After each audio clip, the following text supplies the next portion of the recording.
What do you do?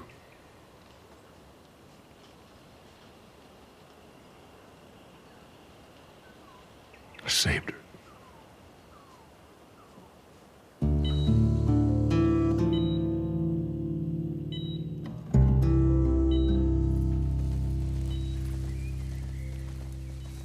Before I get into sharing some of my criticisms with this game, I need to pour my heart out. Regarding the story, I have long considered The Last of Us to be the magnum opus of what video games can achieve. The characters, themes, plot, and gut-wrenching conclusion have stuck with me since 2013. It's often the game I recommend to people who can't fathom the idea of a video game transcending the medium. My adoration's akin to many in that I struggled to believe a follow-up could, at the very least, live up to its predecessor. Though initially concerned, The Last of Us Part 2 is a testament to why I've always believed in Naughty Dog. They're undeniably some of the most talented and passionate in the industry, and their latest work is an extraordinary achievement. Throughout my 30-hour journey, I repeatedly thought, I cannot believe they came up with this. When the studio collectively decided that they wouldn't produce a sequel unless they had a powerful story to tell, I hadn't anticipated the narrative they'd given us.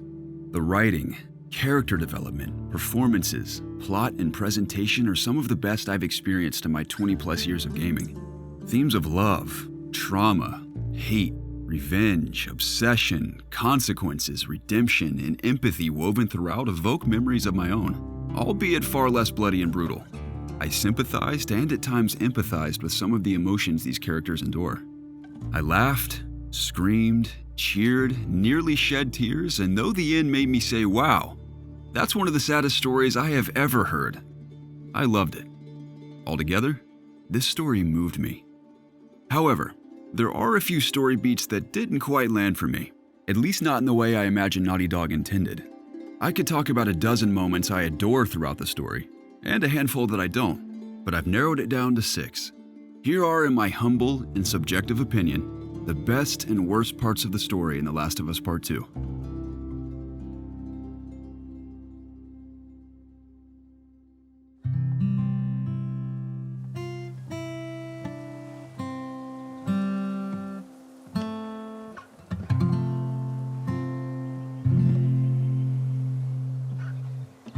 It's starting to sound like something. Ugh, I suck. Nah. Just need to build up your calluses, that's all. Man.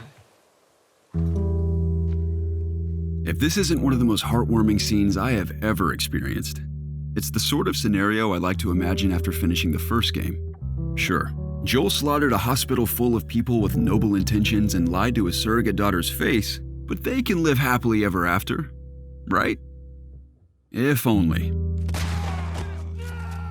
Due to the grounded and realistic nature of the world Naughty Dog established, repercussions violently manifest. But hey, at least the two were able to spend a day at the museum together.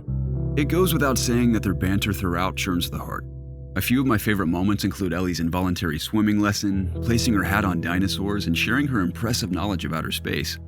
I could ramble about this scene alone for hours, but the moment within the shuttle stands above the rest. It's beautiful to witness her imagination come to life after Joel gives her the launch tape. This scene, among a few others, makes Joel's death all the more impactful. Hadn't that scene been spoiled for me, it would have been surprising, shocking, and somewhat numbing. Its sudden occurrence near the beginning of the story is undoubtedly by design.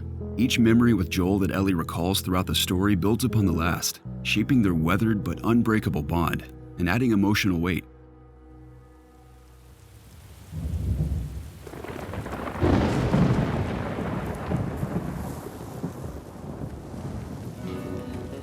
Before discovering I'd be spending a significant portion of the game playing as Abby, I had considered her to be one of the least interesting aspects of the narrative.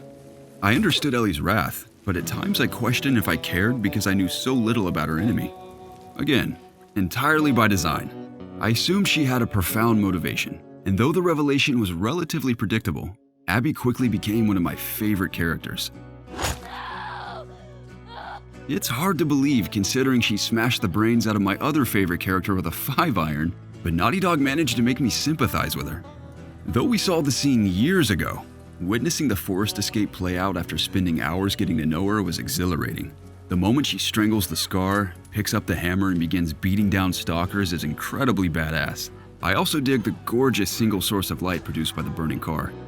I knew Laura Bailey's amazing, but I hadn't realized the depth of her talent until this role.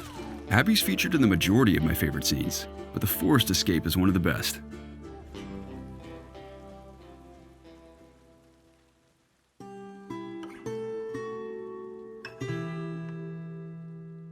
It's difficult to express the level of tension I felt during this sequence. 25 hours earlier, I was unquestionably on Ellie's side. Following Abby's side of the story, their showdown was emotionally debilitating. Both of them possessed just cause and endured the harrowing cost of vengeance. Half of me desired to see Ellie win and grow old with Dina, and the other half was alright with Abby killing the girl who contributed to slaughtering all of her friends. Never before had I felt that conflicted playing a video game. It's downright remarkable character development. It's evident at that moment that Abby had grown more than Ellie. Had it not been for Lev's intervention and the lessons she learned along the way, she would have killed pregnant Dina as Ellie killed pregnant Mel. It's fair to say Ellie's hand was forced in her confrontation with Owen and Mel, but leading up to it she had many opportunities to let go and head home. It's another scene I could endlessly analyze and discuss, but it's high time I share my gripes.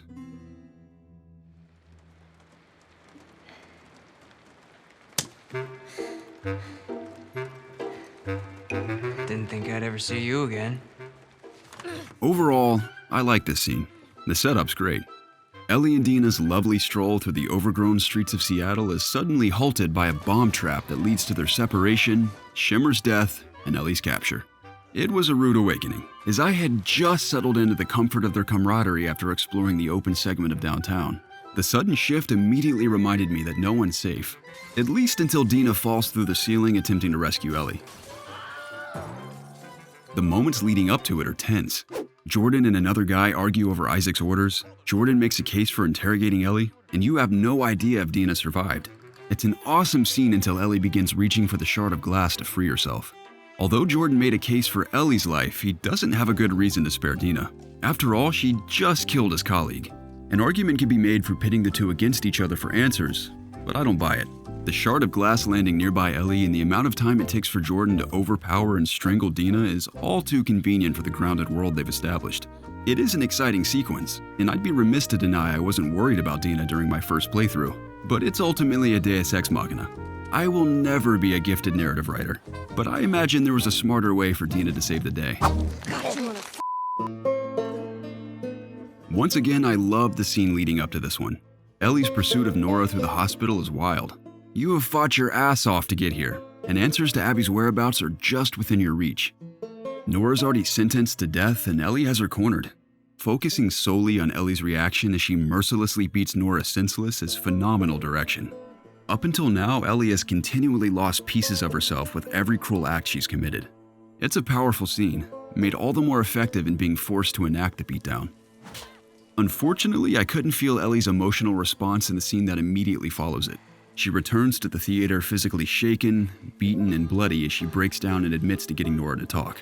There are many ways to analyze this scene, but I believe the most obvious is she's never violently interrogated someone before Nora. In doing so, she recognizes the evil produced by her hatred and how she mirrors the violent survivor side of Joel. It's also not unlike Abby beating Joel to death. In this moment, she may be realizing she is no different from Abby.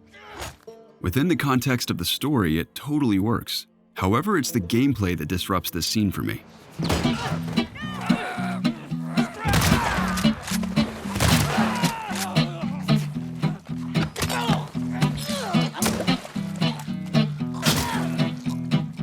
Leading up to this point, Ellie has brutally laid waste to countless people by slitting throats, blowing off limbs, and lighting them on fire without batting an eye.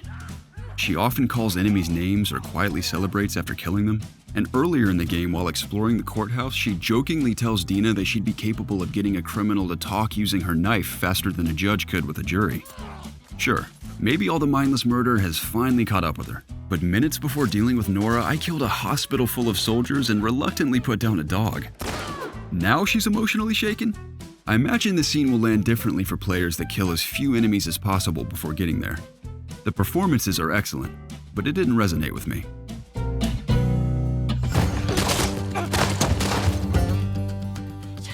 While Jesse's death reminds us that no one is safe, I was pretty bummed to see him go. In heading to the aquarium, we discover there's much more to him than that badass exterior. He's a cool, classy dude with lovely memories to share from his childhood. And he's the father of Dina's child. We were just getting to know him. I was sad to see him go so suddenly, but it's not unlike the sudden death of Manny, who I also grew to admire. But I'm more concerned with Tommy's survival. Don't get me wrong, I am thrilled he lived, but he may have the thickest plot armor I have ever seen. He's thrown into the ocean, takes an arrow to the knee, a gunshot to the head, and he still lives to scold Ellie after the fact. Similar to Ellie rescuing Dina from Jordan, Tommy's survival feels a bit hokey within the world they've established. As an honorable mention, I have got to talk about the ending, of which I love. Ellie and Dina's life with JJ and the farm they'd fantasized about is beautiful. Too good to be true. Prior to Ellie's horrific flashback to Joel's death, I'd begun to believe part 2 may miraculously end happily. Ellie's decision to search for Abby in Santa Barbara broke my heart. Despite the unbearable anguish she and her friends endured, she again had the chance to let go and, to some extent, lead a peaceful life. On the other hand, I can wholeheartedly relate to the desire to finish what I start. Ellie was fully aware of what she was leaving behind, but she had to see it through. There is much I could say about Santa Barbara, but I'll skip to the ending. Throughout the game, you witness an abundance of grotesque cruelty, but the barbarity of the Rattlers is ruthless. The Seraphite's death by gore and hanging is gnarly enough, but slavery, torture, and prolonged death by malnourishment are deeply disturbing. Learning that months had passed between Abby and Lev's capture and Ellie's arrival was shocking, and it was unsettling to discover the shell of who Abby once was. I also love that Ellie sees Abby saying, "I've got you," as she carries Lev the same way Joel once carried her. I got you. I got you. Following their fight, my heart raced as Ellie attempted to drown Abby. After all Abby had lost and the months of torment she and Lev survived, I believe she deserved to live, and I'm glad Ellie felt the same. Though she may never forgive Abby, she's learning to try, effectively ending their cycle of violence.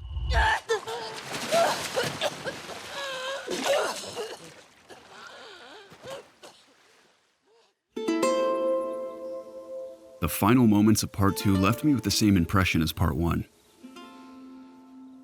Ellie's somber stroll through the empty house and struggle at playing Future Days is heart-wrenching. The symbolism of the barren house representing her emptiness inside and the broken melody reflecting her fractured life hits deep. She realizes that vengeance cost her everything. Her hope, joy, relationships, lives, and even the ability to play guitar. I believe that if she had killed Abby, she would have lost herself entirely. The memory she recalls of reconciling with Joel the night before his death is probably my favorite scene in the game. As always, Ashley Johnson and Troy Baker knock it out of the park, and I was relieved to know they'd made amends after years of distance. I'm sure there are many ways to interpret the first and last shots of the game, but I believe Ellie leaving her guitar behind symbolizes letting go of everything she knows. Joel, the dark side of her character he helped shape, and the destruction in her wake. After all, he's responsible for what led her down that dark path. Every time she picks up a guitar to play throughout the story, it's like she's spending a moment with Joel, as if he was with her all along. The more pain she causes, the more his loss stings, and the more mellow the songs become. If we don't get a part 3, I can only hope she's setting off to a newfound life of hope and freedom. Until we have a definitive answer, I may also ponder this conclusion for years to come. Despite my minor issues with the plot, I love this game. It's a relatively simple tale full of complex characters and nuanced themes that successfully made me feel many emotions. And that's all I can ask for in a story.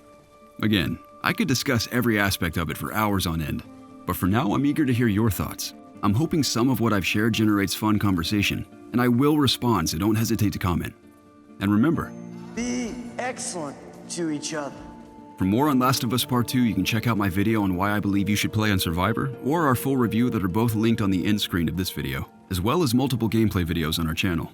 Thanks for watching. If you enjoyed this video, please give it a thumbs up. Subscribe to COG Connected for all things gaming, and for news, reviews, features, and more, visit us at cogconnected.com. If I ever were to lose you, I'd surely lose myself.